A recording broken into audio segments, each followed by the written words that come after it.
They had me waiting back there for you. No, Yeah, this whole time. They kept saying he's gonna come back and get you. Swear to God. Isn't that what happened? That's exactly what happened. wherever you'd like. You want to get nice and close, we can sit here. Whatever's good, right here, it's good. Yeah, All right, is this one going in? I believe so. Let's give it a test. Are we in stereo? Keep it separated. Grab coffee, Robert. We're Well, excited to these chat. people all saw me on their VHSs.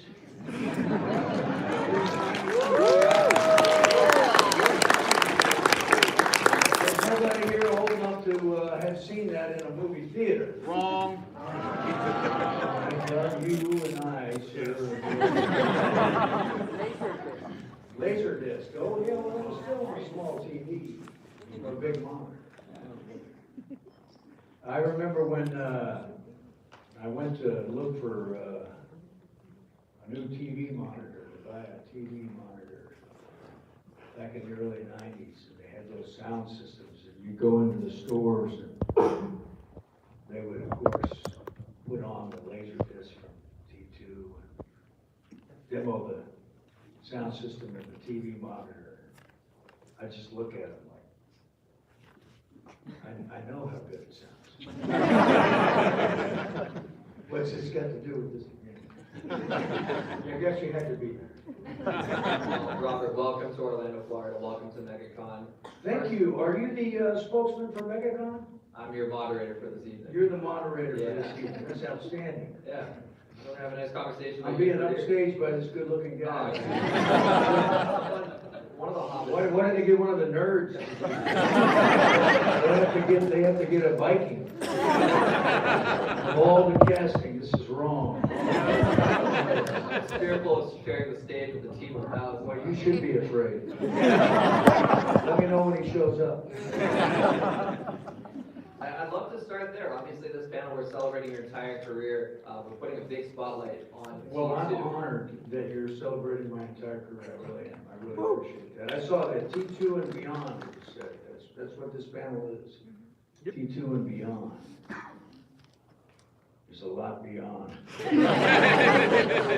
It's T2. T2 was like my 10th, my 8th, 7th, 8th, 9th movie, maybe.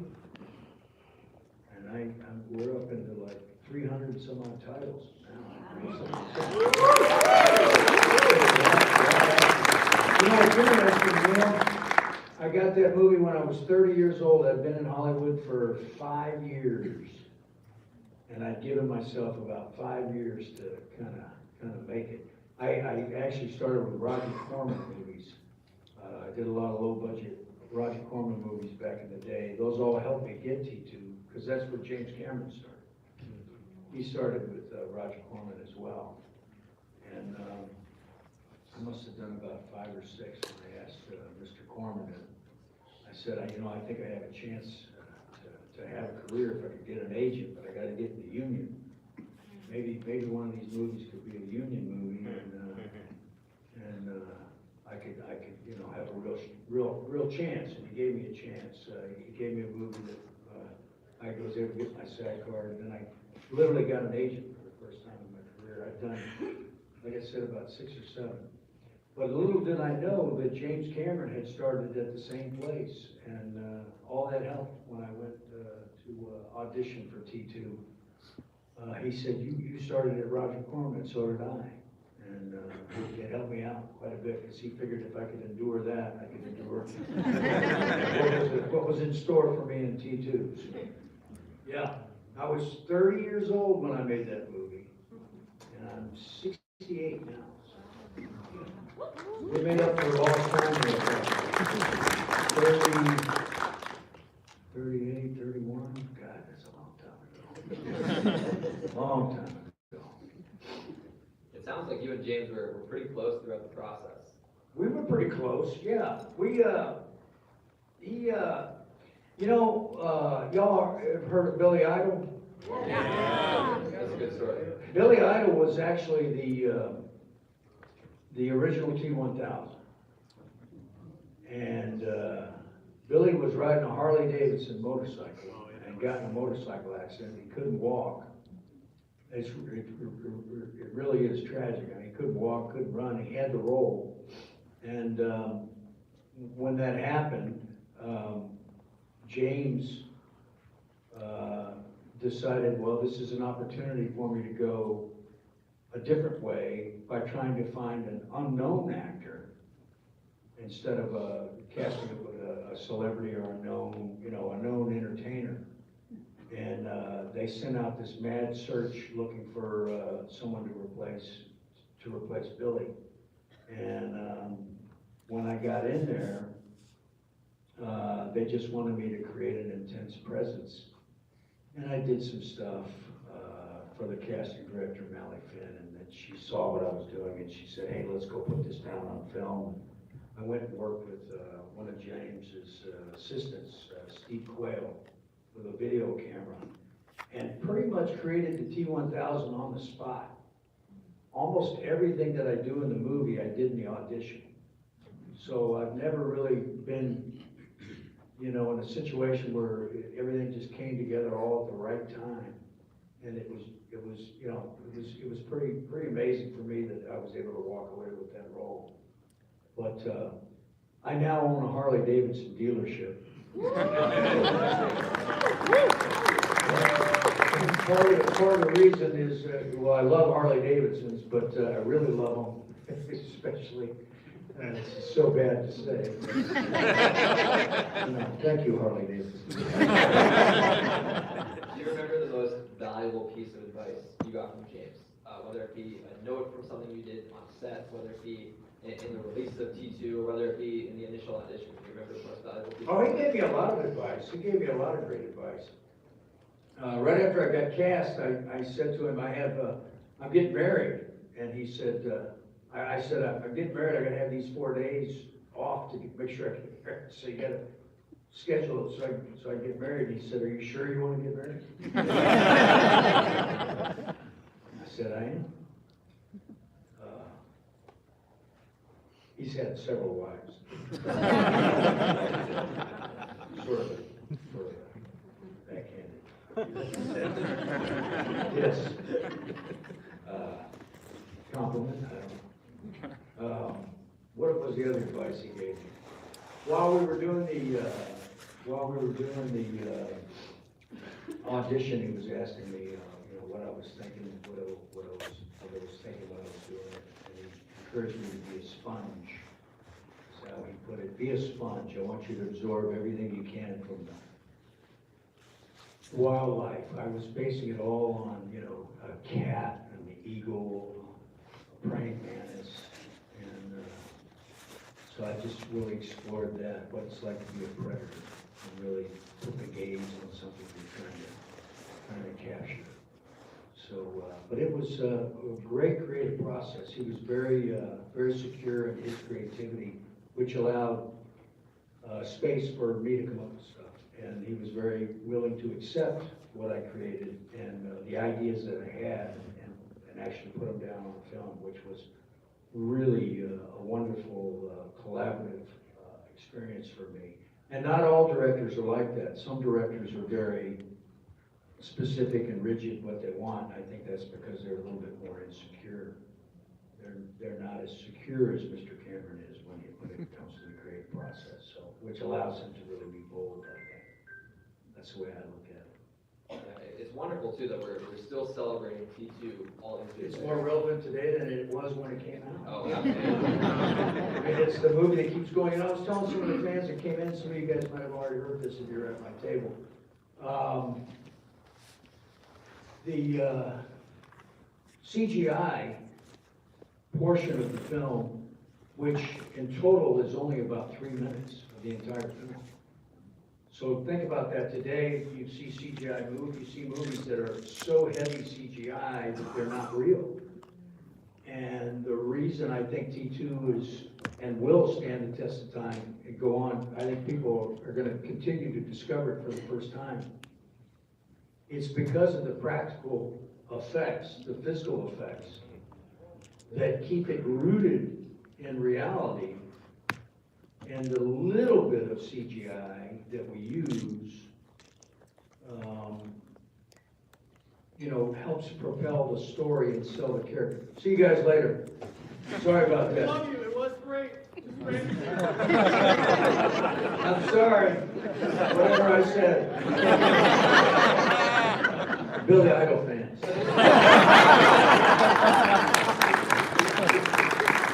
And I'm a fan of Billy Idol, by the way. On the record, I'm a fan of him, and I did meet him after. I was at a party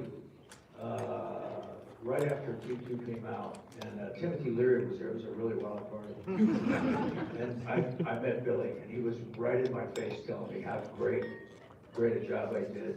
Very intense. And he was really sold on the performance, so it made me feel really good that he endorsed it.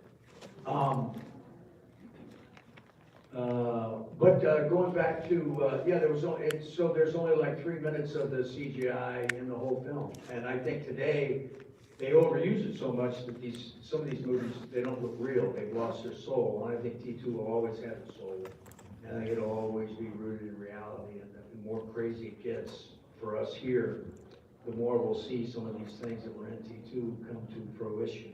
There's actually even liquid metal now that actually walks through bars and stuff, which is pretty incredible. You know, I mean, he had based it on research that he had heard about. Mimetic polyalloy, you know, it's a real deal. So it'll be interesting to see. Now we've got drones fighting the war in Ukraine, and drones being used everywhere. So he knew that was going to happen. So Mr. Cameron might be like a time traveler. Maybe we'll have to ask him. Decided to discover Pandora out of the stars. Yeah. Correctly. How about that Fire and Ash, huh? Yeah. That was movie. It's really, really interesting. Those movies are really interesting. Yeah, he's a visionary. Speaking of the Terminator franchise as a whole, you entered at T2. Do you remember the context in which you saw the first Terminator film? Yeah, I do. I was, you know, it's funny. This is a true story. Everything I'm going to tell you is true. So I shouldn't have said that. I was in Cleveland, Ohio in 1984, at the top of 1984. And I hadn't moved out to Hollywood, but I told a few people that I had a plan of going to Hollywood, trying to make it as an actor. And I had one roommate that I had in this apartment that I lived in was a bodybuilder guy. And I said, you know, and he remembers this. His name's Brad Squires. I said, you know, hey, you could go to Hollywood too. You could be the next fucking Terminator, man. I swear to God.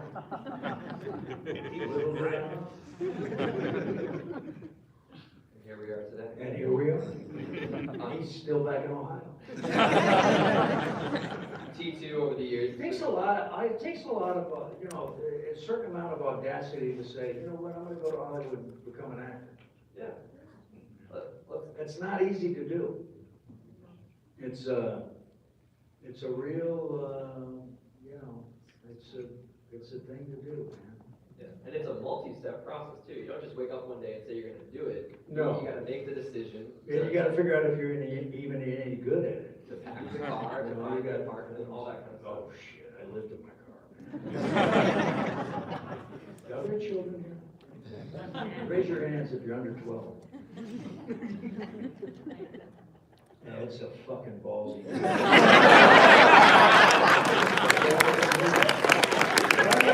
had nothing else going for me. I'd already gone through all the girls I knew. I had to start looking elsewhere, so I had to drive all the way across the country. And I got out to Hollywood. I didn't know anybody. I had no contacts. Did live in my car, and did a bunch of stuff. But you claw your way to the top. You work your ass off. Yeah, literally, you voice Wolverine or something. Yeah, the Wolverine, the old man Wolverine, for the shit. What was the name of it? Marvel's Wastelanders. Marvel's Wastelanders. Yeah, I did that. I guess Hugh Jackman wasn't available. I was proud to do it. It was a lot of fun. It was scripted podcast. It was like doing radio back in the old days, like the Orson Welles, War of the Worlds, that kind of thing. That's I know you. How you doing? Good. Good to see you. Everything's good? Could be better. Could be better. What other questions you got, Dan? Well, How long we got? How much time we got? we got until 7:45. Oh, God. We ate some time. We ate some time because I was late. They loved my banter. I did, they did.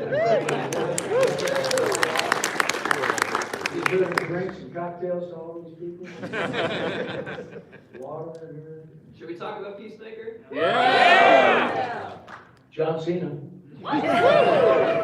Who worked with Cena? You can't see him. He's hard to work with. Are you there, John? He's somewhere in the back, right there. He's actually You can't see him.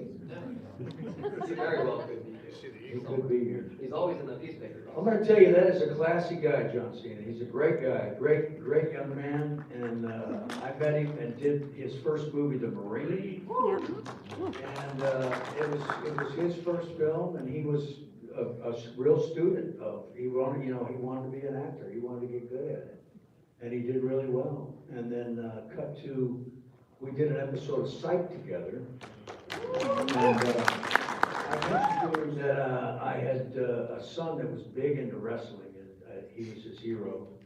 And John said, well, if you want to go to a SummerSlam or something like that, let me know. I did, and I'll tell you, it was the coolest thing in the world. We were, I think, at the Staples Center in Los Angeles. I brought my son. We were ringside, and John Cena, he did this entrance where he comes in and he like slid across the ring, and he had a hat on, and he leaned through the ropes out over my son and put a hat on my son's head. I was like, that was like the coolest entrance I've ever seen in my life. My boy was just amazed. After the match, we went to meet John, and he was there. He was wearing a nice suit. He looked good. Took some pictures with my kid. It was real sweet to him. Really good guy. Cut to, we're now doing Peacemaker. And I haven't seen John since then. But we had this chemistry from having done the Marine and having worked together on site. And we just fell into the roles. He of Chris, and me as Augie. And the first scene we did in Peacemaker was where he comes back to see me at my house, and I'm cooking. And I'm not really going to give him a break. And I'm pretty hard on him in that scene. And we got there, and James Gunn said, you guys want to shoot the rehearsal? And I was like, yeah.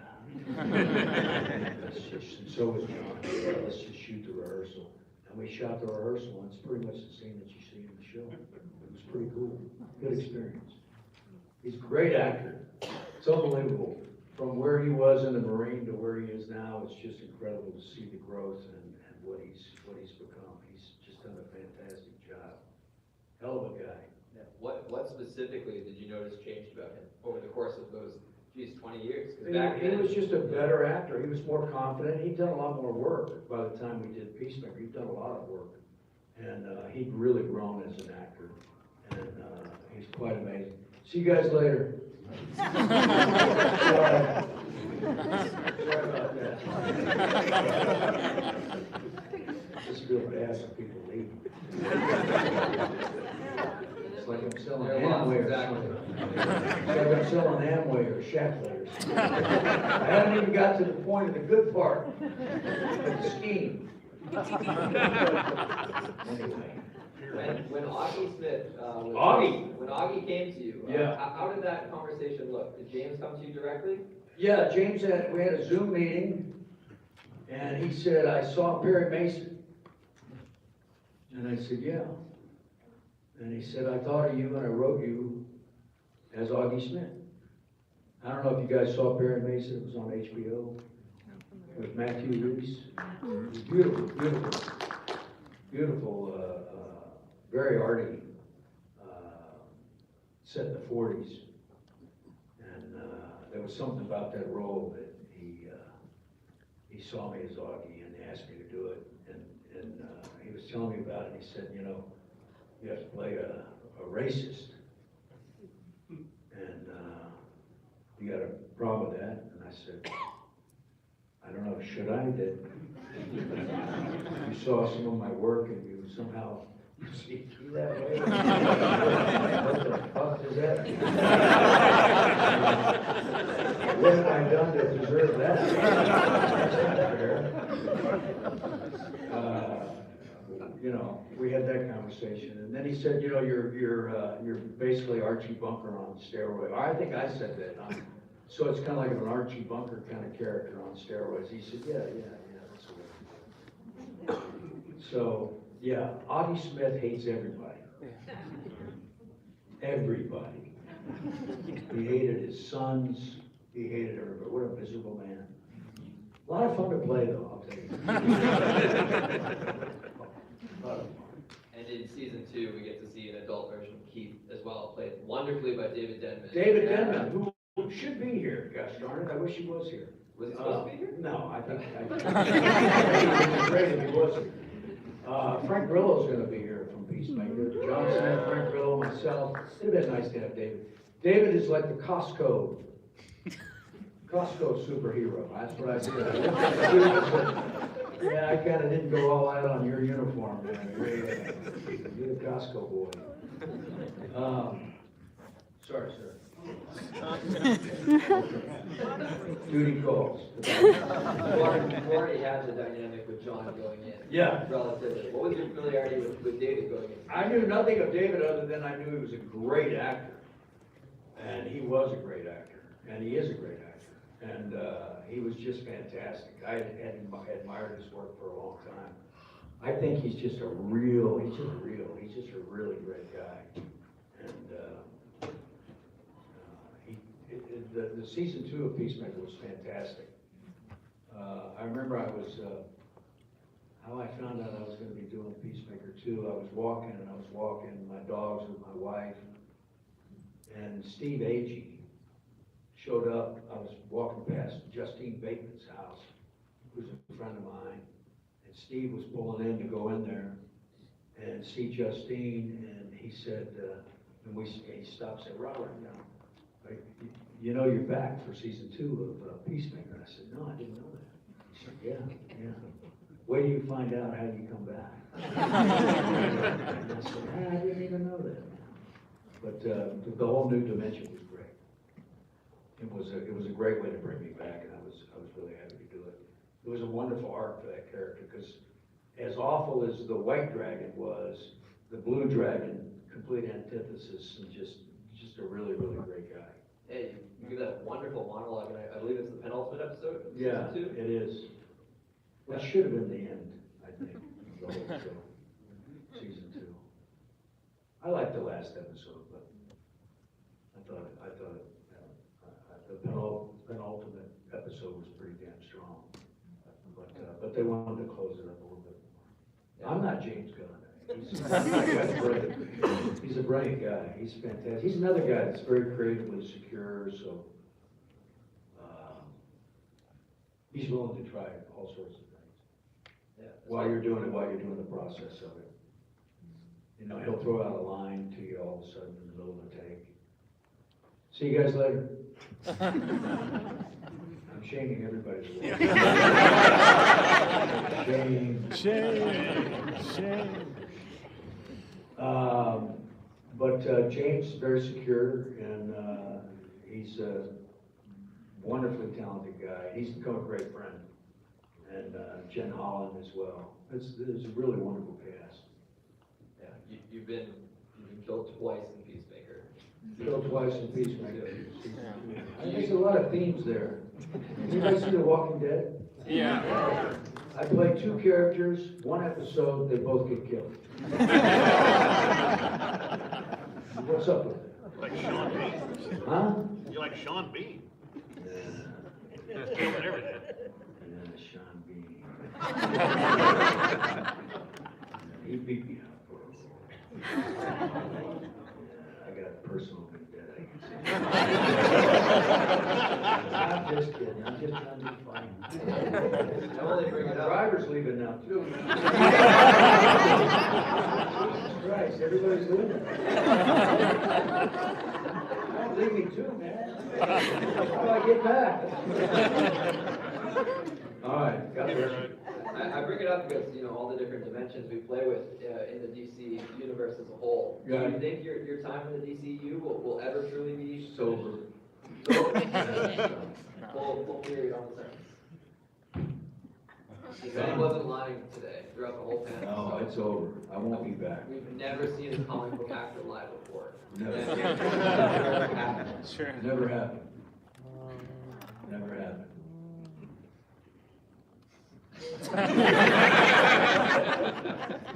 Speaking of ways, though, He's good. that your characters could have returned, I read that you and McGee once had a meeting about McGee? Yeah, reprising T-1000. If you Yeah. want to do a film after Salvation. Yeah. He was doing he had an idea to bring me back. Yeah. Did he pitch it to you directly? I can't remember. He was going to do another movie that I was going to be the antagonist for. I think it was 20,000 Leagues Under the Sea. Yeah. And then something happened. They had a regime change over there at Disney. Something happened and the movie fell in the wastebasket. I feel like Will Smith was the protagonist. Yeah. McGee's a great guy. I like McGee. I did Charlie's Angels Full Throttle with him. Did anybody see that movie? Yes. That had Cameron Diaz, Drew Barrymore, Lucy Liu, and Demi Moore. Boy, was that a great job. Sure that it worked. There they were. All of them. 4 of them. Yeah. Okay. On the topic of T-1000, I'm curious, did you ever... Let's talk about Demi Moore. I did another movie with Demi Moore, shot in Florida, called Striptease. Yeah. Oh, yeah. With Burt Reynolds, Ving Rhames. Who else was in that movie? Denise? I feel like there's somebody else that I can't remember. Yeah, that was a good movie. I was her ex-husband. It's a Carl Hyacin novel for all you Floridians. Hey, Floridians! Yeah. I have another movie coming out right now called The Mermaid. Shot St. Pete with John Pemberton from Fallout is the protagonist. Cool. Excuse me, and I'm one of the antagonists. One of them. Do you have a platform, a theatrical release for that one? Utopia is distributing it. It's going to be in select theaters. And I don't know where it goes after that. At some point. But it's a cool movie, man. A very cool movie. Very Florida. You know what I mean? I play one of those guys that's got like just a dark tan. Florida man guy. I play a Florida man. I remember I went to the tanning salon and said, I want to go as dark as possible. Florida man. It made me look like a gator. Wear all the gold chains and all that kind of stuff. Drug dealer. Redneck. I think it was a redneck. That's coming out. Lots to look forward to. I can tell you're really excited about this. Hold back your enthusiasm, buddy. It's on my radar now. Liam was researching me on IMDb and everywhere he could, trying to figure out how the hell he knows me. Who is the guy? The what? T-1000? No, I'm just kidding. I watched all of Peacemaker live.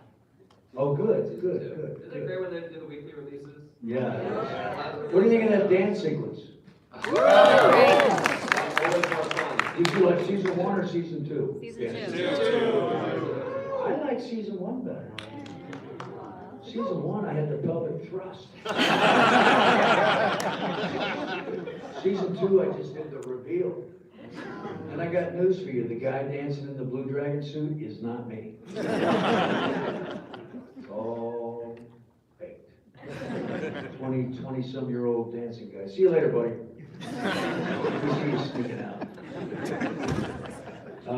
They had some 20-year-old dance guy do the blue dragon. Because I work so hard on the dance, I just suck. Dancing's not my thing. Were you on set for most of the filming sequence? Did they just like keep you off to the side and you watched everyone else do it? Yeah. I was filming 1923 with Harrison Ford. Oh, thank you. Taylor Sheridan fans. Nice. I like that. I've done 2 shows now with Taylor. Yeah. Tulsa King with Stallone, and the other guy, Harrison Ford. 1923. Great guys. I've done 2 projects with Harrison Ford. Firewall, good job. Oh, God bless you, man. What's your name? Joseph. And I follow you on social media. Oh, thank you. It's RIP Fighter on Instagram. Rip Fighter. Patrick on Facebook. Rip Fighter, that's me. And then, and Stallone, and that's my second Taylor Sheridan project. And it's the 3rd time I've worked with Sylvester Stallone. I did Copland with Sly, and then I did another movie that wasn't very good called ICU, but it was still fun working with Sly. And then we had a ball doing Tulsa. You didn't see Tulsa King, did you, Liam? I've seen Tulsa, your season specifically. 3. You pressed for it. I talked to Sly. You weren't there at the press day. I This know. New York. That's right. That's why you, are you a real journalist? I consider myself a host, you know. Okay, well, you talk to Sly. Was Sly nice? He was nice. He's a nice guy. Yeah. He's a great guy. It's Talked to one me of my- about his, one of my favorites. he wanted to direct a project about, geez, I'm forgetting that it was a biopic that he wanted Downey to star in. Robert Downey Jr. Yeah, but he said he aged out of it. Charlie Chaplin. He wanted to do a Charlie Chaplin biopic. Or was it Houdini? Might have been Houdini, because he did do Charlie Chaplin. Yeah. Yeah, he did that there, but, what was the movie? Tulsa King was in September, so everything's kind of blurred. No, that's all right, we're not calling you out on that. On that, I'm not trying to embarrass you, I wouldn't do that, I wouldn't do that to you. I wouldn't.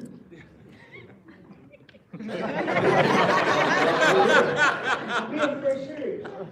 Robert's great. I've watched a million of your interviews. Robert Downey Jr. was the producer of Perry Mason. And he produced Perry Mason. He's fantastic in Oppenheimer. Oh, yeah. Yeah. Did you guys watch the Oscars? Yeah. Pardon. I was in Sweden. Sound asleep. Missed it all. Did you come here straight from Sweden? Yeah, I had a flight canceled and I had a real hard time getting there. I had a hard time getting there too. Flying is really weird right now. Apparently there's a war going on. Like 2 of them. Yeah, and there's 2, as a matter of fact, thank you. I didn't want to forget about Ukraine. And they're still happening. Yeah, no, they're both still happening, yeah. Apparently that affected the flight schedules, I guess, I don't know. TSA was backed up today. I flew Is into it really? Where'd you fly? New York, LaGuardia. Oh, wow. Oh, they won't pay those guys. Good luck getting out of Orlando. That's really wild.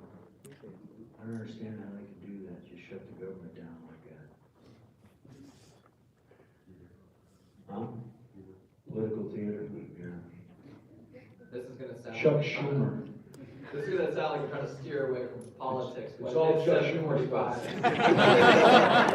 So we are winding down, but Robert, I just wanted to give you the opportunity. Does anybody have any questions? Yes. Okay. What you want to give me the opportunity to do, Liam? To thank the fans and also if there's anything else you wanted to highlight. All right, so if you have any questions, come see me at my table. If you do have questions. What else am I promoting?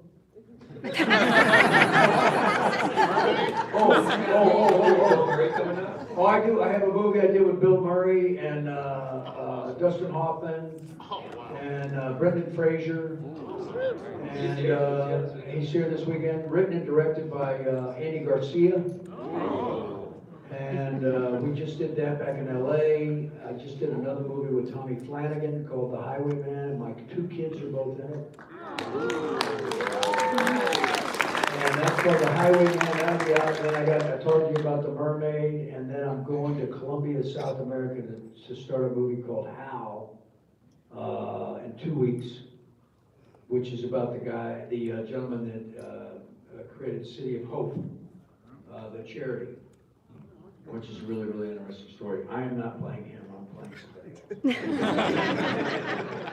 But that's it, I gotta go. Listen, in all sincerity, I do totally, I can't tell you how much I appreciate you following my career, all the support over the years.